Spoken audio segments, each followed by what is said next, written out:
ex-IRS agent, CPA, fraud examiner. She was working for the IRS. She was on the fast track to success there. She was doing very well, had received numerous awards for all of the work she did, and she realized that there is no law and that the biggest fraud was the IRS. I tried to be the best at whatever I did. So when I got to the IRS, I hit the ground running. My first year in 1988, I got the Fraud Award. It's a big Shaped in Georgia award for fraud. But I got numerous awards, and my biggest one is from the IRS commissioner himself. Back in 1995, it was Fred T. Goldberg. One of the things that I wanted to tip you off on as far as what the IRS does before I get into the story, they had, I don't know what they're doing now, but they had what's called the Market Segment Specialization Program, or MSSP. They would take different market segments, like ministers, and try to figure out how much money you were underreporting. Let's take beauticians, for example. I'm going to audit her beauty shop. She owns the shop, and she has some people working there. Based on the assumption that the IRS has that people don't report all of their money, but they like to put all their expenses on there. So granted, all her expenses are on the tax return, and I figure out how many bottles of this and that she bought, I can calculate a dollar figure. So I'll tell Sophia, after it's all over and we're buddy-buddy, I just shock her, and I say, well, guess what? It looks like, based on my calculations, that you really brought in $80,000, but you have $50 on the tax return. So here, you owe the IRS back $30,000. What would she do? She would sign off on it. I only had 2 cases in 7.5 years where somebody actually bucked at me. People are so afraid. The government and the media have gotten you guys so afraid of the IRS that you don't even buck them. Now, mind you, she might have left the money off. Maybe there was several times where she just didn't report the cash. And maybe that's why. Maybe she has no idea how much she quote-unquote underreported. Maybe that was it. But they always acquiesce. The Gap one, anybody own a laundromat, they have one that will calculate, based on your water bill, how many loads will wash at your laundromat. And the point to all of this is what they do to people, and people just acquiesce to it. When I quit the IRS in 1995, and after maybe a year of being Jim Cleaver and realizing that was just not me, I hung my shingle, which in accounting terms or business terms is you start your own business. Now, you know that picture of Uncle Sam, the one that says Uncle Sam wants you? I used that same picture, and I had it really big, and I says, Uncle Sam wants your money, but I'm a former IRS agent. I'm going to show you how to get it back. You know, the people came running. And then these people start coming to me saying, I keep hearing that we're not supposed to pay tax. Or I keep hearing that the tax law is a fraud. And like I said, I was raised differently. I never would look at that person and say, you're a cuckoo. I wouldn't even think it. It was like, okay, you know, in this back burner back here, I would think to myself, okay, there's some people out there that actually think that the income tax doesn't apply to us, or it's a fraud, or it's being misapplied. But I didn't do anything about it because, remember, I'm rolling along with my little businesses and whatnot.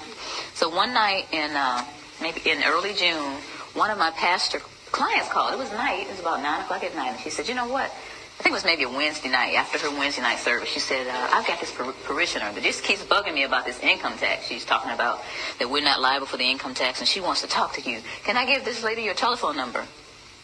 And I said, okay. So maybe about 10 minutes later, this lady called me. She said, I have a question for you.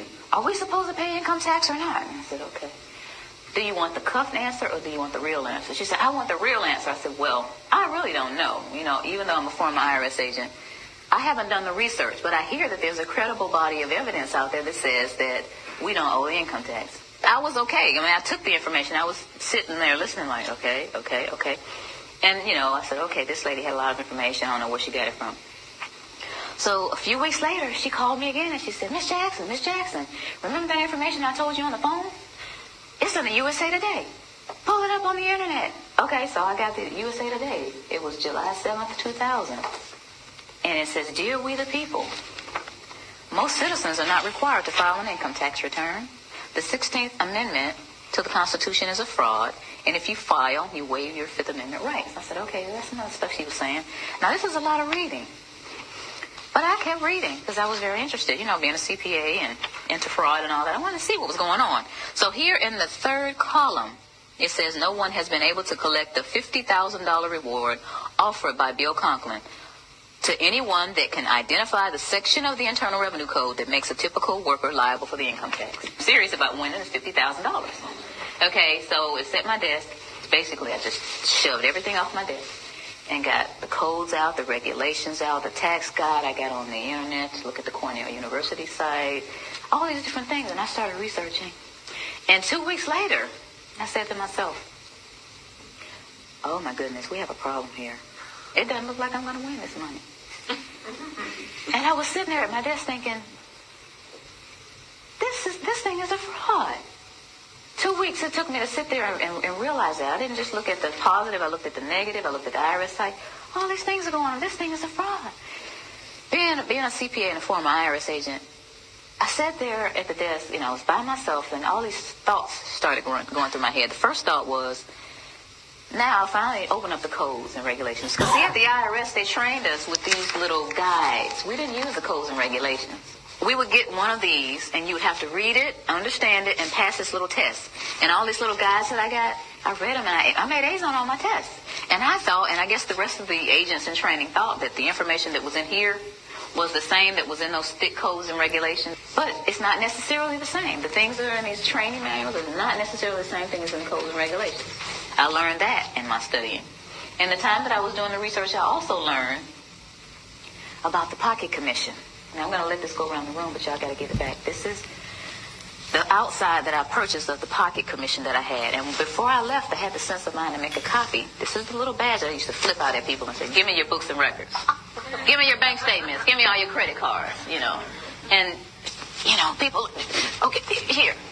Even the counties, I go to the county, do it. I go just about anywhere and flip this little thing out and get whatever I want. There's a lot of power nuts out there doing that, guys. Y'all know it. Half of you already know about it. There's an enforcement pocket commission, and there's a non-enforcement pocket commission. And I started looking back at this thing. It has SER, Southeast Region. First of all, I'll read it. It has my picture up here, and it says, Sherry Jackson, whose signature and picture appear above, is duly commissioned as Internal Revenue Agent and has authority to perform all duties conferred upon such officers under all laws and regulations administered by the Internal Revenue Service, including the authority to investigate and require and receive information as to all matters relating to such laws and regulations. And it has SER and some other numbers and an A. And based on this Internal Revenue Manual, A means administrative. So I'm an administrative clerk out there on the front lines. And I'm an administrative clerk with a non-enforcement pocket commission. Okay, so I'm starting to get angry here. Starting to think about I had to take bribes and get little tape recorders taped to my body and the little microphones on me and go in and take bribes from people. But, thinking about stuff like that, they got me out here and I'm thinking I really have authority. And this is administrative, non-enforcement pocket commission. That was one of the other things I thought about.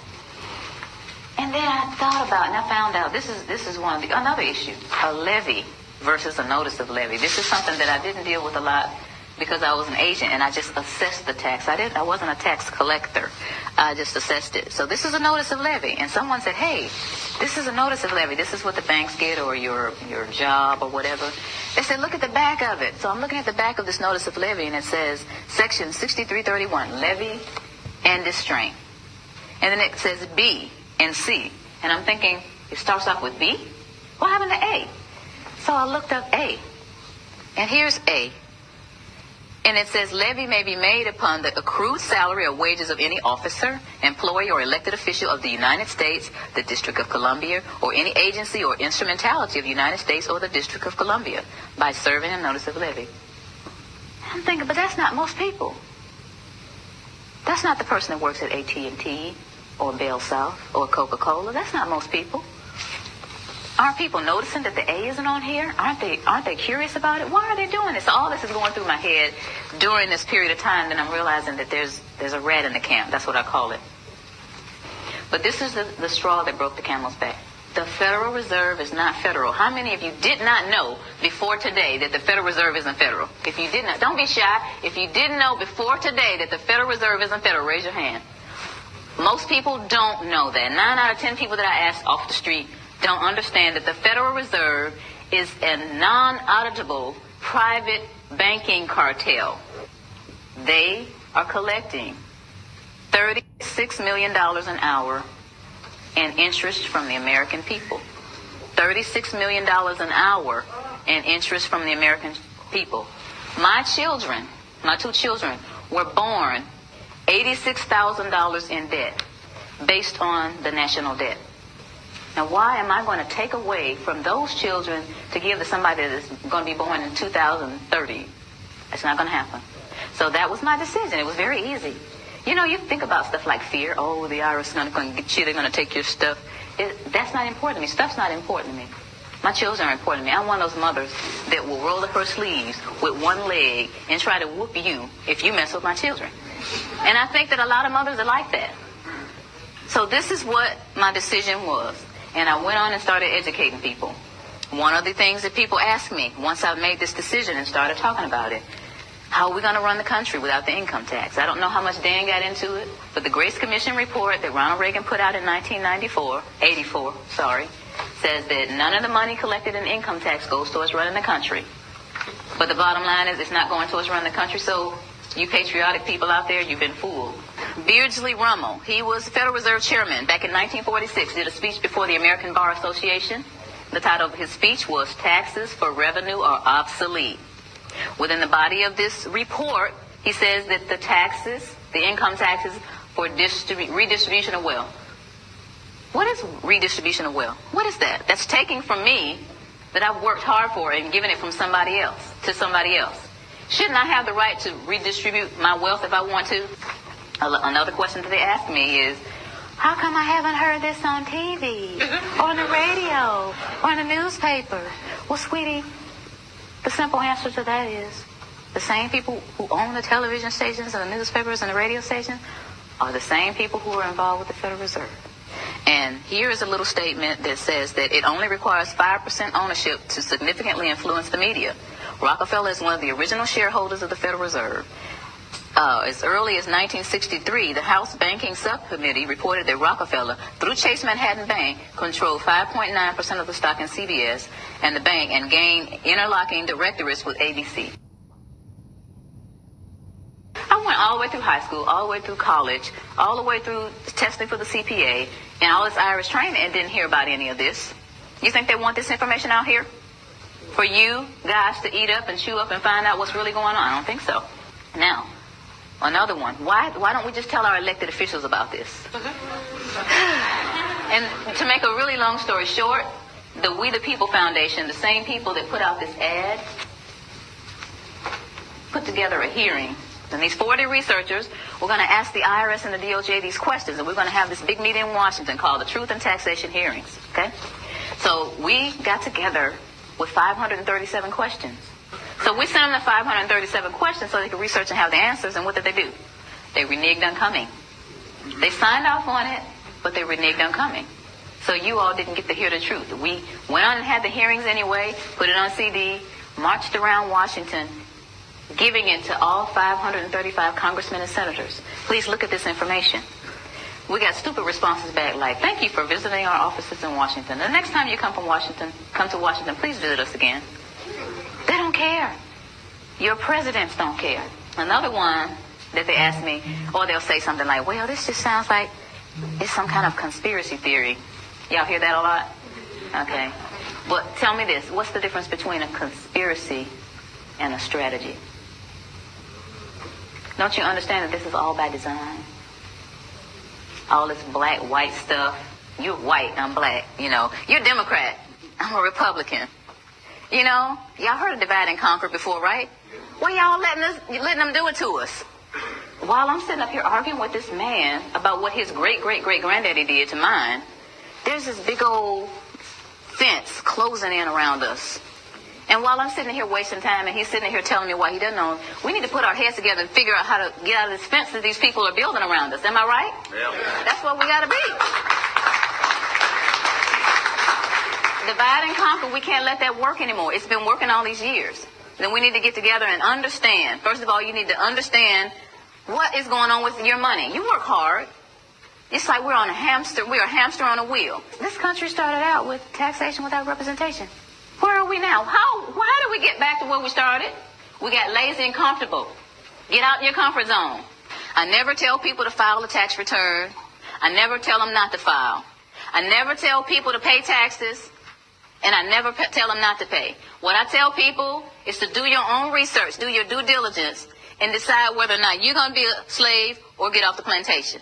That's your choice. So in essence, you're wasting time. As long as you continue to feed the monster's going to grow. They're going to laugh in your face. And any kind of cause that you have, anything that you're trying to do in your life concerning getting things back on track with our country, the way it's supposed to be, you're going to get laughed at because you continue to give them the money to do whatever it is they're doing to us. A lot of people don't care. A lot of people get the money taken out of their checks and they actually think they're getting, I get back $3,000 every year. They don't take anything from me. I say, sweetie, look at your W-2. They took $14,000. They gave you back $3,000 of your own money. Oh.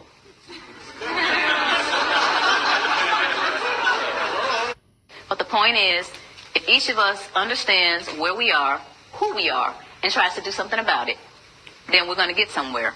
This is a great country, but it's off track. And who's going to get it back on track? Thank you. Thank you all.